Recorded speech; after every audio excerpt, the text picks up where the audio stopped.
దాన్ని issue diversion. అంటే లోకేష్ క్లియర్గానే చెప్పాడు, రెడ్ బుక్లో మేము రాసుకుంటున్నాము, రెడ్ బుక్ ప్రకారంగానే మేము రాజ్యాంగం చేస్తామని చెప్పింది అలా చేస్తూ ఉన్నారు.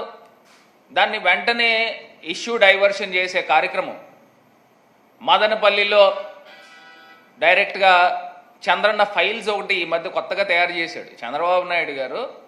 చంద్రన్న ఫైల్స్ అని మొదలుపెట్టాడు. అంటే ఏదో రకంగా సూపర్ 6 అనే హామీలు ఇచ్చారు వాళ్ళు. ఆ సూపర్ 6 హామీల్ని డైవర్ట్ చేయాలి ప్రజలకి అని చంద్రన్న ఫైల్ స్టార్ట్ చేశాడు.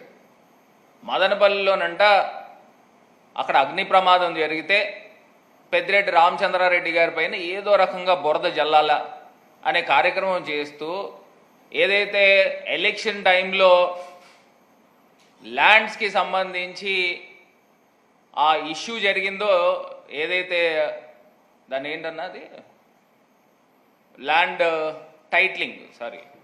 టైటిలింగ్ ఇష్యూ, దాన్ని ప్రభుత్వం అప్పుడున్న జగనన్న పైన ఏ రకంగా అయితే బురద జల్లారో సేమ్ అదే తరహాలో ఈ ఫైల్స్ అనే కార్యక్రమం స్టార్ట్ చేశారు. నాకు ఒకటి అర్థం కాని అంశం ఏంటంటే, ఆ రోజు ఆంధ్రప్రదేశ్లో జనాలు అందరూ కూడా నిజంగా నమ్మే విధంగా ఒక హెలికాప్టర్ని పెట్టి ఆ హెలికాప్టర్ మీద డీజీపీ గారిని, ఏదైతే సిఐడి చీఫ్ని, వీళ్ళందరినీ కూడా హెలికాప్టర్ ద్వారా పంపించి మళ్ళీ ఏదో డాగ్ స్క్వాడ్ అంట, ఇన్ని రకాల కార్యక్రమాలు చేశారే. ఇప్పుడు మరి మీ ప్రభుత్వం ఉంది కదా, నిజంగా అక్కడ ఏమన్నా అక్రమాలు కానీ అవకతవకలు కానీ జరిగితే ఈ పాటికి బయట పెట్టాలి కదా, ఎందుకు పెట్టలేదు చంద్రబాబు నాయుడు గారు అని ఇవాళ మేము సూటిగా ప్రశ్నిస్తున్నాం. ఆ రోజు పెద్దిరెడ్డి గారే ఛాలెంజ్ చేశారు, ఏదన్నా ఉంటే బయట పెట్టు అని సవాల్ ఇసిరారు.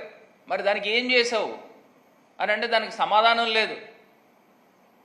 మరి రెండోది ఏదైతే పోలవరం ప్రాజెక్టు, మేము డే 1 నుంచి చెప్తా ఉన్నాం. ఆ పోలవరం ప్రాజెక్టులో డయాఫ్రమ్ వాల్ గురించి ఎత్తుకుంటానే ఉన్నాం. ఒక పక్కన స్పిల్వే పనులు కంప్లీట్ కాలేదు, ఇంకో పక్కనేమో 2 కాఫర్ డ్యాముల పనులు కాలేదు. కంప్లీట్ కాకుండా నేను డయాఫ్రమ్ వాల్ ఎత్తుకున్నాడు, డయాఫ్రమ్ వాల్ కన్స్ట్రక్షన్ చేశాడు.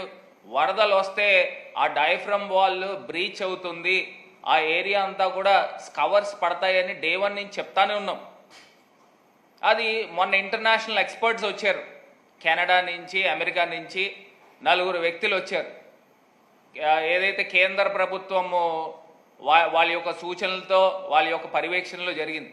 వాళ్ళు క్లియర్ కట్గా చెప్పారు, డయాఫ్రమ్ వాల్ కట్టడంలో దానికి ఏ విధమైన రక్షణ చర్యలు తీసుకోకుండా డయాఫ్రమ్ వాల్ కట్టారు అని క్లియర్గా మెన్షన్ చేశారు. రక్షణ చర్యలు అంటే ఏంటండి? డయాఫ్రమ్ వాల్కి రక్షణ ఏంటి? ఎగువ కాఫర్ డ్యాము, దిగువ కాఫర్ డ్యామ్. వరదలు వచ్చినప్పుడు డయాఫ్రమ్ వాల్ మీదుగా, ఎందుకంటే మెయిన్ డ్యామ్ కట్టేది బేస్మెంట్, అది ఫౌండేషన్ డయాఫ్రమ్ వాల్ అంటే. దానికి మెయిన్ డ్యామ్ కట్టే ముందర కాఫర్ డ్యామ్లు కడతారు. ఆ కాఫర్ డ్యామ్లు కంప్లీట్ కాకుండా ఇది కట్టారు. అంటే రక్షణ తీసుకోలేదంటే దానికి అర్థం ఏంటి? కాఫర్ డ్యామ్ కంప్లీట్ కాకుండా ఇది కట్టారని. అంటే 2017లో 18లో ఫ్లడ్స్ వచ్చినాయి, 17లో ఫ్లడ్స్ వచ్చినాయి, 19లో ఫ్లడ్స్ వచ్చినాయి. వీళ్ళు అప్పటికే 18 కల్లా వీళ్ళు డయాఫ్రమ్ వాల్ కంప్లీట్ చేశారు కదా. అప్పుడు ఉన్న ప్రభుత్వం ఎవరిదండి? చంద్రబాబు నాయుడు గారిది కాదా? జగన్మోహన్ రెడ్డి గారు కాలయాపన చేశారని నిందలు ఎందుకు మోపుతున్నారు? అంటే 2018లో ఫ్లడ్స్ రాలేదా? 19లో ఫ్లడ్స్ రాలేదా?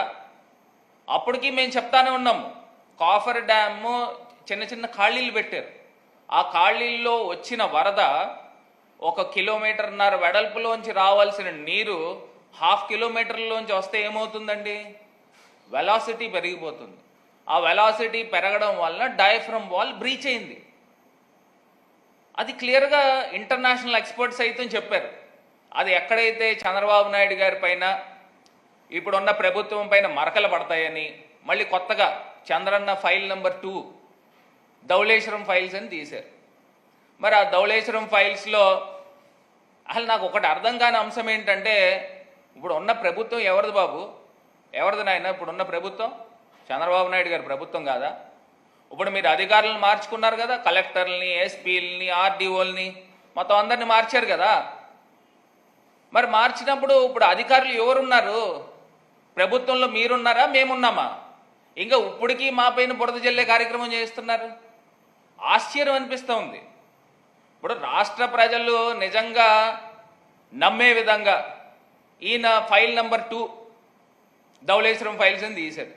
పాపం ఎవరో నలుగురిని సస్పెండ్ చేశాడు. నేను అడుగుతా ఉన్నా, అక్కడ ఏమున్నాయి? ఒకవేళ ఇప్పుడు ఆ ఫైల్స్ తగలబెట్టారని అంటే దాని వెనకాల ఒక ఎల్లయ్యో పుల్లయ్యో లేకపోతే నేనో లేకపోతే ఇంకొకటి ఉండాలి కదా. మరి వాళ్ళు ఎవరున్నారు, ఎవరు తగలబెట్టిచ్చారు అది చెప్పాలి కదా.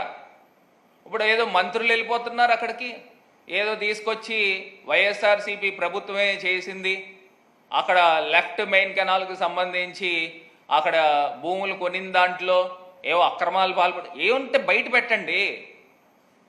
క్లియర్గా చెప్తున్నాం, మీ అధికారులు మీరు మీ ప్రభుత్వం ఉంది కదా, ఏదో అమాయకులు నలుగురిని సస్పెండ్ చేసేస్తే కుదరదు. ఎవరున్నారు దీని వెనకాతల, ఏ భూములు కొన్నారు, ఆ భూములు ఏమేమి అక్రమాలు చేశారు అవన్నీ బయట పెట్టండి. అంతేకాకుండా పోలవరం నింద ఇతని పైన పడుతుంది, ఈ తప్పిదాలు నింద ఇతని పైన పడుతుంది చంద్రబాబు గారి పైన అని ఏదో రకంగా ఒక ఇష్యూ డైవర్షన్కి ఓ డైవర్షన్ పాలిటిక్స్ స్టార్ట్ చేశారు. ఇంక ఇది కాకుండా ఏదైతే కరకట్ట ఫైల్స్కి సంబంధించి నిజంగా ఒక ఎంత ఆశ్చర్యం అనిపిస్తూ ఉంది. ఏదైతే విజయవాడ అవనిగడ్డ దగ్గర కరకట్ట కాలుష్య నియంత్రణకు సంబంధించి మళ్ళీ దాన్ని పెద్దిరెడ్డి గారి పైన, పెద్దిరెడ్డి రామచంద్రారెడ్డి గారి పైన ఏదో బురద జల్లే కార్యక్రమం చేస్తూ ఉన్నారు. నేను ఇవాళ క్లియర్గా చెప్తా ఉన్నా, అప్పుడున్న ఎన్టీఆర్ ఏదో మొన్న రీసెంట్గా ఎన్టీఆర్ జిల్లా కలెక్టర్ ఏం చెప్పారు, ఆ కలెక్టర్ ఏం చెప్పారో అవి కూడా ఒకసారి మనం టీవీలో వీడియోలు చూద్దాం. ఏదో రకంగా వీళ్ళు సూపర్ 6 హామీలు నిలబెట్టుకోవాల్సి వస్తుందని చెప్పి దాన్ని ఇష్యూ డైవర్షన్. మొన్న చంద్రబాబు నాయుడు గారు చెప్పారు కదండి, ఆగస్టు 15వ తారీఖు కల్లా మేము ఫ్రీ బస్సులు ఇస్తామని. ఏం చేశారనండి? మీ సూపర్ 6 హామీలు ఏం చేశారు? నిజంగా నేను ఇవాళ చెప్తా ఉన్నా, అమల్లో ఉన్న అమ్మఒడి ఏమైపోయిందండి? దానికి దిక్కుమొక్కు లేదు. విద్యా దీవెన ఏమైపోయిందండి? దానికి అతిగతి లేదు. వసతి దీవెన, రైతు భరోసా, ఇట్లా ఇన్ని కార్యక్రమాలు అమల్లో జరుగుతూ ఉన్నాయి.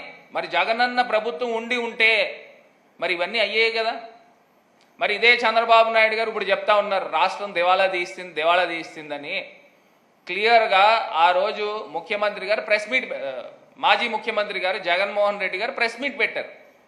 ప్రెస్ మీట్లో డైరెక్ట్గా మొత్తం అన్ని చూపించారు.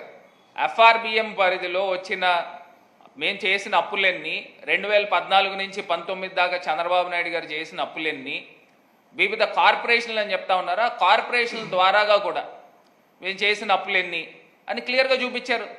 అది ఏకంగా బడ్జెట్లోనే ప్రవేశపెట్టారు కదా. ఇవన్నీ కూడా క్లియర్గా చూపించిన తర్వాత కూడా ఈయన చెప్తా ఉన్నాడు రాష్ట్రం అప్పుల పాలు అయిపోయింది.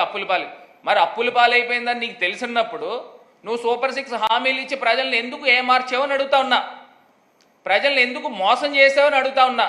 మరి చేయలేని పరిస్థితుల్లో మీరు ఉన్నప్పుడు, చంద్రబాబు నాయుడు గారు ఉన్నప్పుడు మీరు ఏ రకంగా తల్లికి వందనం అని చెప్తారు? ఇంట్లో ఎంతమంది పిల్లలు ఉంటే అంతమంది పిల్లలకి మేము తల్లికి వందనం 15,000 రూపాయలు ఇస్తామని ఎట్లా చెప్తారు? అదే రకంగా ఇంట్లో ఉన్న ప్రతి మహిళకి నెల 1,500 రూపాయలు ఇస్తూ ఉంటాం అని చెప్పి ఎట్లా చెప్తారు? మీరు ప్రచారాలు ఇలానే వాడుకున్నారు. వాడుకుని ఏదో రకంగా అధికార పీఠం ఎక్కిన తర్వాత ప్రజలకి మొండి చేయి చూపించారు.